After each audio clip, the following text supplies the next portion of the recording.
This is r/ProRevenge. When boyfriend and I first moved away from armpit to butt crack around 1996 or so, we moved into apartment building that was really a huge house broken up into 5 or 6 apartments. A few days after moving into the top apartment, we discovered that boyfriend actually kinda knew the couple of the ground floor. As it turned out, boyfriend has graduated with the girl. A blonde with a crunchy, buy me a Seagram's 80s prem. Now we didn't realize this at first, but she was complete and total Brittany. Brittany is middle-aged and stuck in the 80s, 90s. She has the same kind of hair and makeup as she did in the high school, and dressed like she still goes there. Former prom queen, cheerleader, etc., or just very popular. Often a choosing beggar as well as entitled fool. Same type of person who lies on Facebook for attention. And he was male counterpart. At first they seemed nice enough. We hang out a bit and went out a few times for clubs. I even helped Brittany get on at the place I worked, telemarketing, but almost twice what minimum wage at the time. It wasn't until we lived there for a couple of months that we found out rather by happenstance that the couple had very extensive opioid habit.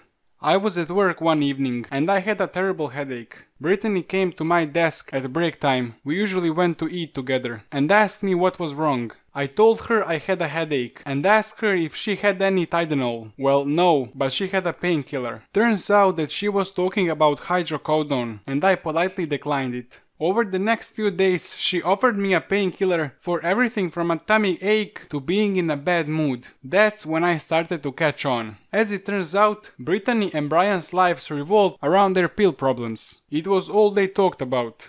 We didn't want to make enemies of people that we literally lived on top of, so we subtly started pulling back from the friendship. Eventually, Brittany got fired from the job, and that's when the choosy beggaring began. They started out asking to borrow $20. We did it and they paid us back. No problem. Reader note, listen. Only borrow to closest friend or family. And even they can get in a habit of spending your money, so it is best to always decline borrowing in my opinion. Let's continue.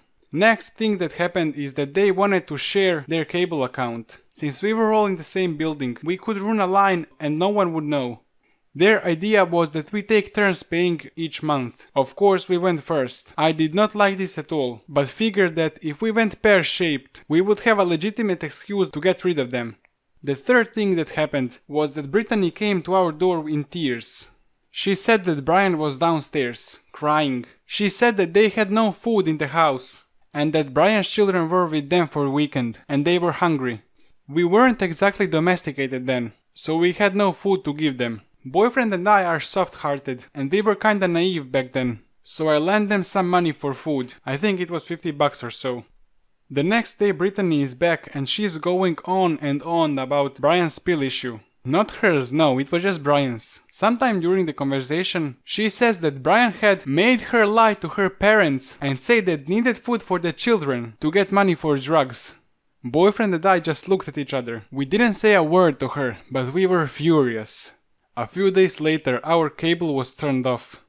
Reader's note. For some reason the writer is now calling her Brittany instead of Brittany, so I'll too. It's easier to say. End of reader's note. Since the account was in Brittany and Brian's name, we went down to their apartment to find out what was going on. They tried to cover it up at first by making excuses and hemming and hawing around. But it didn't take long to figure out that the bill hadn't been paid in over 2 months. We had given them money for the cable bill that month, but they spent it on something else. Gee, I wonder what. We ended up opening up our own account, and they actually had the nerve to ask us to share with them. That's a nope from me, dog. They got very pushy about the issue, and a few words were exchanged. It wasn't a pleasant conversation, but we finally had the excuse we needed to cut them off. The problem was that they would not leave us alone. They bad-mouthed us to other people in the building. They stole things from our cars. They called in noise compliance on us and sent the police to beat on our doors, waking us up at 2 and 3 a.m. There were a few other things too, but that was a final straw. I was just fed up. One night while watching TV, a commercial for Voltrex came on, and I got an idea. Voltrex is anti-herpes medication. As it turns out, the first few doses of anti-herpes medication were free. All we needed was a name and an address to have free information and a voucher for free samples sent to your home. We dialed the number and sat back and waited. Now, I know that subscribing people to junk mail or dirty magazines is kinda cliché, and we didn't really expect anything to come of it.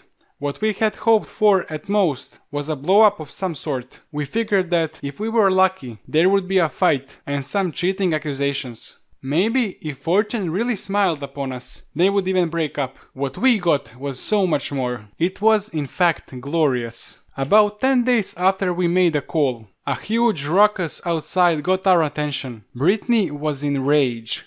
She was in the yard screaming at Brian, calling him every name in the book. Brian was standing there hopelessly, watching as she threw his belongings into the yard. Clothes were everywhere. A TV and a lamp smashed on the sidewalk. Brittany sat in the middle of it like a blonde banshee in booty shorts, cursing and screaming at the top of her lungs. We were extremely gratified when she asked which of his effing hoes gave it to him. Eventually, Brian lost patience and the two started brawling in the middle of a street. Beer bottles and gauntlets were thrown. A weave was snatched off. It was a scene fit for the Jerry Springer show. Eventually the police showed up and Brittany and Brian were driven off in the city's free black and white cab service. They were taken to spend the night in the city's free hotel accommodations, aka the country jail. Apparently, when the police intervened, the couple was found to be in possession of illegal prescription drugs, and a night in jail turned into a multiple nights in jail. Imagine that. They never returned to a building and we never saw or heard from them again. For all I know, they are still in jail.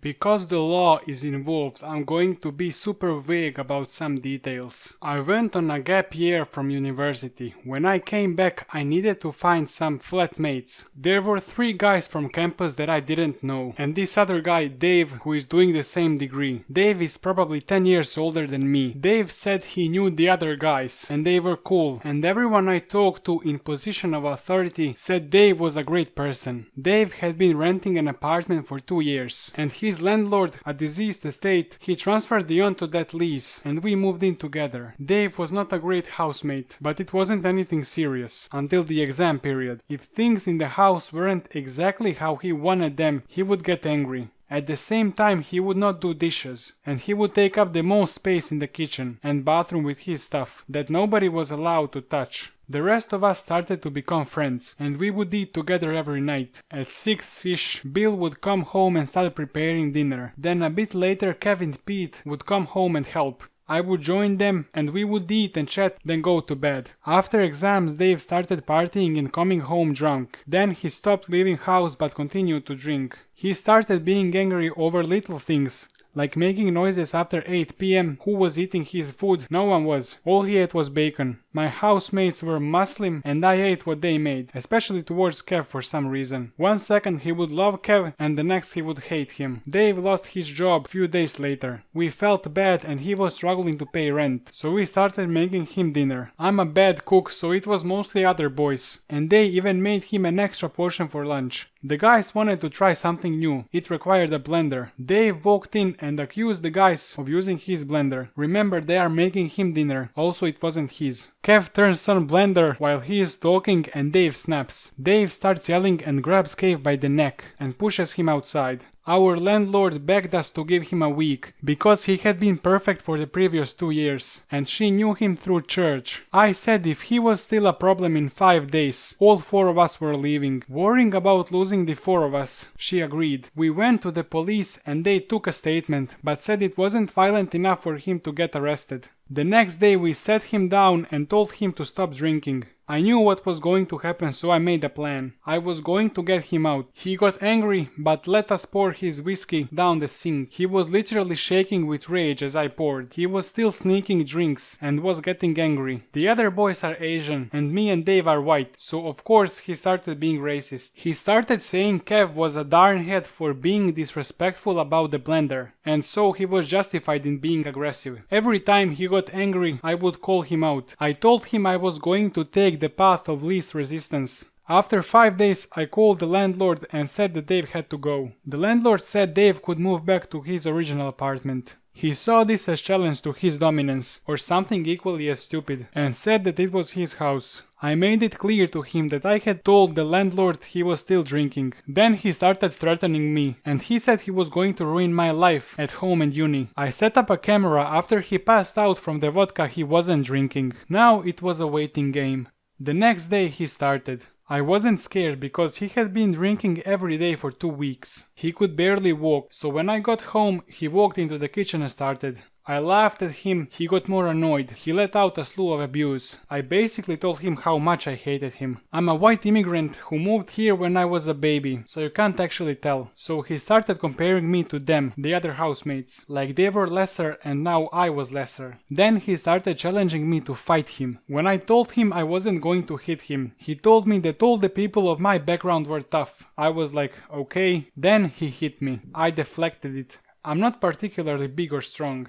But he was super drunk, so it wasn't hard for me to dodge his punches. Bill came to see what was happening, so I told him to call the police. That was a mistake. While I was distracted, Dave hit me in the face. The police came and I was completely fine, so they couldn't arrest him for assault apparently. It's a civil matter. But I could get a restraining order the next morning. He came out to taunt me after the cops left because he was still in the house. ProRevenge time. I got a restraining order. He isn't allowed within 500 meters of me or my uni. Basically, I spend most of my time in the field. Our field research center is at a public dock, and Dave used to work as a mechanic there. He also picked up seasonal work at few other places in the dock, like refueling and engine work. All the other unis have their field centers at the same dock. So basically he was banned from everywhere. So I took a great joy in sending an email to all the companies in the dock, informing them that if he showed up there, he was in violation of the order. As part of the degree, we get 2 special licenses and there is a medical requirement. So I informed them of his drinking and he was put under medical review and had his license stripped from him and is unable to obtain the second license. The best bit was he checked out equipment for personal use, which means he had to pay for it. He took it for a spin with our housemate Bill and asked him to pay him back, which is technically an illegal charter operation. I got Bill to write everything down and send it off to relevant authority, so now he is under investigation for illegal charter operation. Also the dates of his partying line up with his equipment rental, and there are pictures of him drinking before and after he checked out the equipment. He has nowhere to live, so he is sleeping in his car. He has been kicked out of uni. He has to go to court for both assaults and the restraining order. He has to go to court for running illegal charters and operation under the influence. He can't ever finish his degree and he can't get any of the seasonal work he was counting on.